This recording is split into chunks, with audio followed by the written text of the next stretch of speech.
those lines that was a little difficult to say to Rob. Sarah, why do you think someone should go see this movie? Why would you recommend it to them? Oh boy, where do I begin? I mean, if you like the first and second movies, then you are definitely gonna like this movie. And if you haven't seen the first or second movies, you're still gonna like it.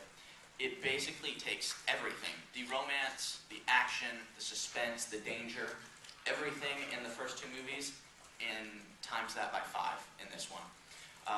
It's definitely, it's by far my favorite movie. It's exciting. It is very dangerous. That war the entire time. So you still have that romance, and it's even elevated because this is the height of the love triangle. But Edward and Jacob are forced to team up together and protect Bella from Victoria and Riley, who are after her. It was a very long way of telling you why you should see this movie. You should see the movie. You're in the middle. The whole MTV Movie Awards promos were awesome. Did you ever work with Les Grossman? What's that? Did you ever work with Les Grossman? For sure. Yeah, no, it was awesome. Working with Mr. Cruz was pretty surreal, definitely. Doing a movie with him would be one of my dreams, for sure. Taylor, have you ever been on the losing end of the love triangle? That's a very popular question. Well, what's the popular answer?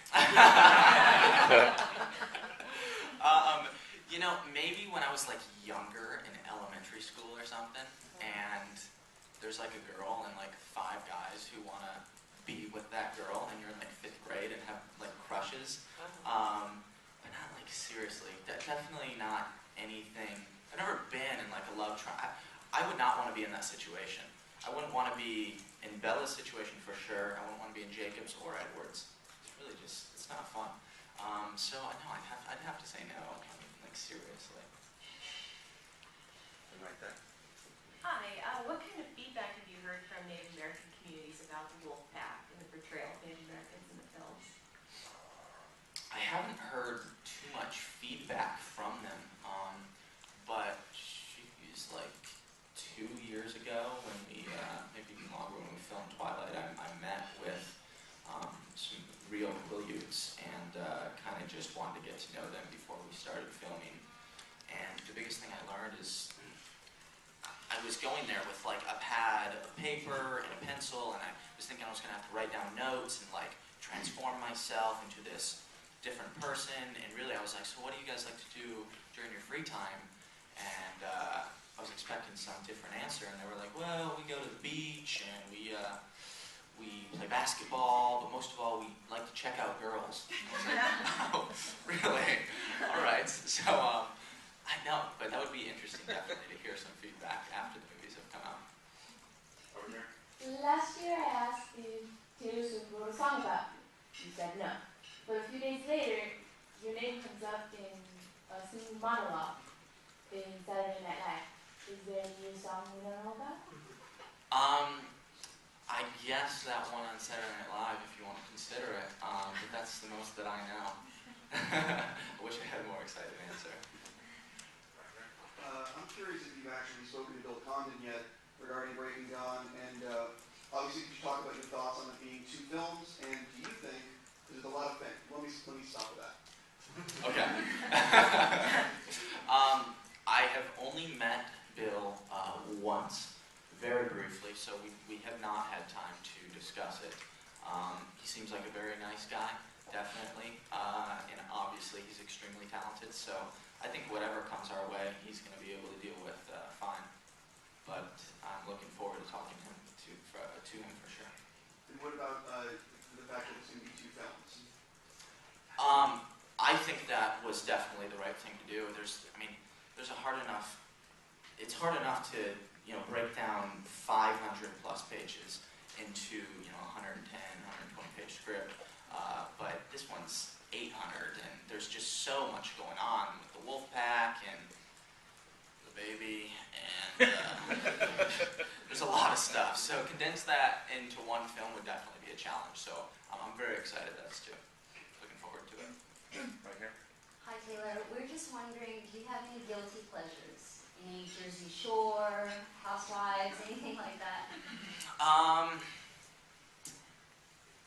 American Idol. American Idol, definitely.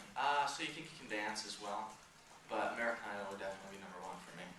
I haven't missed an episode in, what is it, 8, 9 years? Wow. Can't believe I just said that. Can you sing? I can't sing, that's the funny thing. Maybe that's why I like watching it so much, is because I know there's no way I could do that. Right over here in the front. Okay. Looking forward to Breaking Dawn, how do you think you're going to approach the unique romantic entanglement that your character will find himself in? Yeah, I haven't started thinking about it too much. Right now, we're focusing on Eclipse coming out, we're promoting that. And then after that, I'm focusing on Abduction.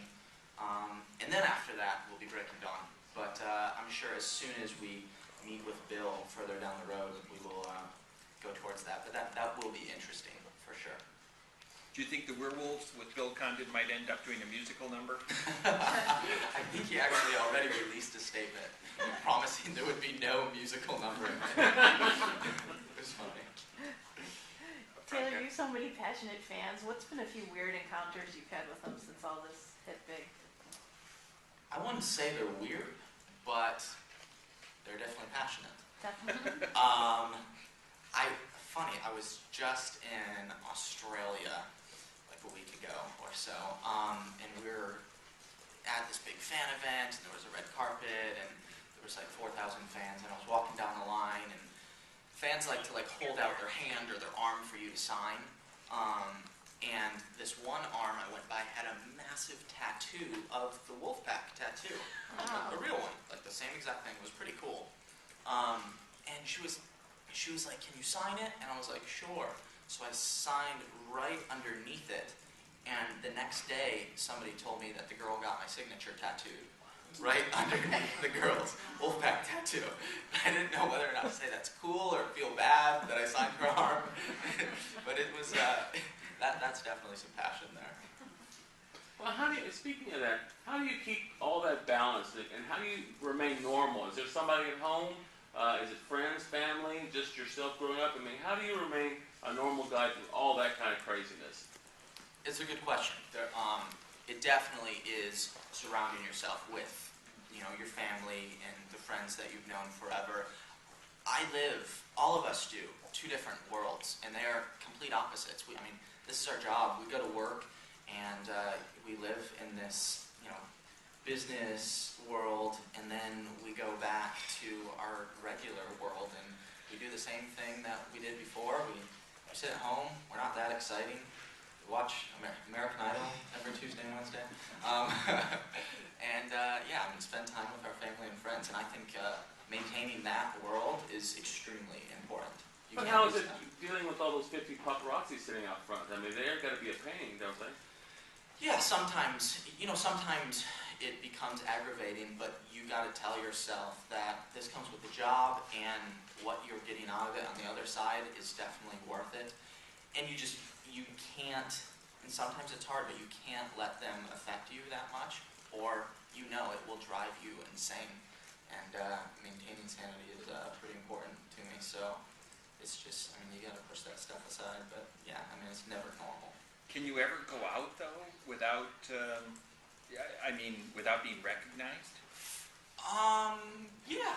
You can be creative. And it's a matter of choosing where you go, when you go. A mall, probably not. Movie theater, probably not. But I have my hangouts, the good low-key restaurants, and sometimes you're just like, I don't care, I want to go bowling, and I'm going to do it. And you do it. And sure enough, it's, a little hectic, but you had fun, and then you go back home and you're like, I'm not going bowling for a while.